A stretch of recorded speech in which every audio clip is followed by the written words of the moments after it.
शेतकरी मित्रांनो, 3-4 दिवस झालं वातावरण असं ढगाळ आणि घोंगणासारखं आहे. त्याच्यामुळं काय होतंय की आपलं जे पीक आहे त्याच्यावरती मावा, अळ्या ह्या मोठ्या प्रमाणात येतात. कारण ढगाळ वातावरणामध्ये ते त्यांना पोषक ठरतं आणि आपल्या पिकावरती ते रोगराई जास्त मोठ्या प्रमाणात येते. आता आपली ही गवार आहे, या गवारीमध्ये खूप मोठ्या प्रमाणात मावा पडलेला होता. म्हणजे वातावरणामधल्या बदलामुळं अळ्या, मावा हे दोन्ही पण होतं.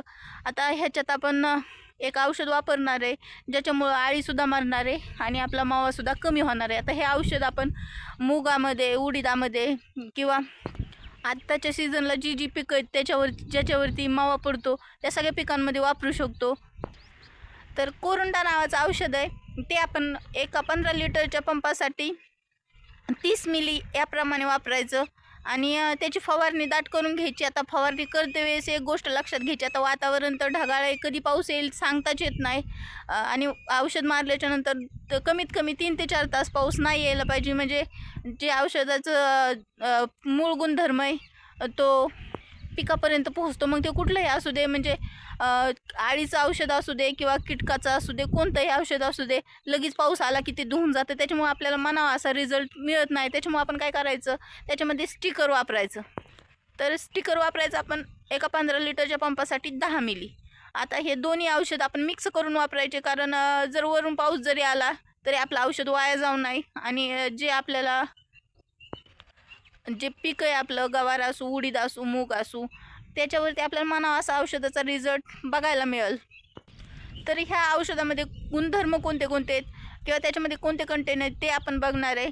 त्यासाठी व्हिडिओ स्किप न करता शेवटपर्यंत बघा आणि हे औषध कसं काम करतं ते सुद्धा मी सांगणार आहे. फायदेशीर काय आहे ते पण सांगणार आहे. सोबतच या वातावरणामध्ये स्टिकर वापरण्याचे सुद्धा खूप मोठे फायदे आहेत. म्हणजे आपली फवारणी वाचते, जर पाऊस आला तर हे असं औषध धुवून जातं. त्याच्यामुळे स्टिकर वापरणं हे खरंच खूप गरजेचं आहे पावसाळ्याच्या दिवसामध्ये. भाताचं कोरुंडा हे 2 कीटकनाशकांचं मिश्रित असं कीटकनाशक आहे. त्याच्यामध्ये आळी, नाकतोडे, तुडतुडे, मावा ह्या सगळ्याच कीटकांवरती प्रभावशाली औषध आहे. त्याच्यामध्ये घटक कोणते कोणते ते बघू आपण.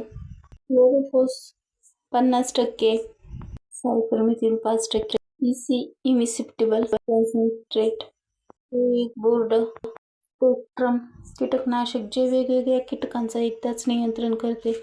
ह्याची 500 मिलीची एक बाटली 500 रुपयापर्यंत मिळते. तर ह्याची फवारणीच्या नंतर त्याचा प्रभाव किती दिवस राहतो? 7 ते 10 दिवसापर्यंत ते 15 दिवसापर्यंत याचा चांगल्या प्रकारचा प्रभाव राहतो. हे आपण कीड येण्याच्या अगोदर आणि नंतर सुद्धा वापरू शकतो. तर हे काम कसं करतं, हे कोणकोणत्या पिकांमध्ये वापरलं पाहिजे, तर हे सोयाबीन, उडीद, गवार, मका, टोमॅटो अशा सगळ्याच फळभाज्यांमध्ये, फळपिकांमध्ये वापरलं जातं. हे एक स्वस्तातलं आणि प्रभावी कीटकनाशक आहे.